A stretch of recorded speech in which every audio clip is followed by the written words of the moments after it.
ایک اور بڑی مزیدار بات یہ ہے کہ نیلم منیر کی شادی کو لے کر لوگ اتنے زیادہ حیران کیوں ہو رہے ہیں. آبویسلی ان کی شادی تو ہونی تھی نا ایک دن، لیکن لوگ نیلم منیر کی شادی کو لے کر اس لیے زیادہ حیران ہو رہے ہیں کیونکہ حال ہی میں ایک پوڈ کاسٹ کے اندر شرکت کی تھی نیلم منیر نے، جس میں انہوں نے مبینہ طور پہ یہ کہا تھا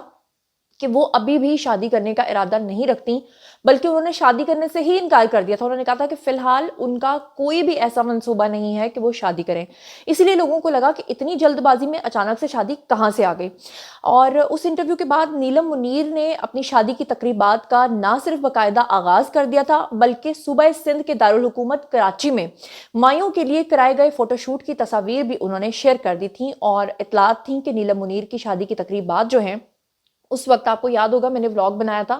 اور میں نے آپ کو بتایا تھا کہ نیلم منیر کی شادی جو ہے وہ یو اے ای میں ہو رہی ہے. اس وقت بہت سارے لوگوں کو یہ کنفرم نہیں تھا، مجھ سمیت، کہ جناب ایگزیکٹلی دولہا کون ہے. لیکن دولہا کے بارے میں جان کے تو ہر کوئی حیران ہے کہ آخر نیلم منیر کو ایسا کیا ہو گیا کہ نیلم منیر کو پاکستان میں کوئی لڑکا ہی نہیں ملا شادی کرنے کے لیے. سب کو لگا تھا کہ ٹھیک ہے نیلم منیر جو ہیں وہ دبئی میں شادی کر رہی ہیں، مگر وہاں پر کوئی بزنس مین ہوگا، کوئی پاکستانی جو ہے وہ ہوگا، نایاد ہوگا جس کے ساتھ وہ شادی کر رہی ہوں گی، کوئی بزنس ٹائکون ہوگا جس کے ساتھ شادی کر رہی ہیں. لیکن کسی کو بھی اس بات کی ہرگز توقع نہیں تھی کہ دبئی کے ساتھ ساتھ دراصل وہ ایک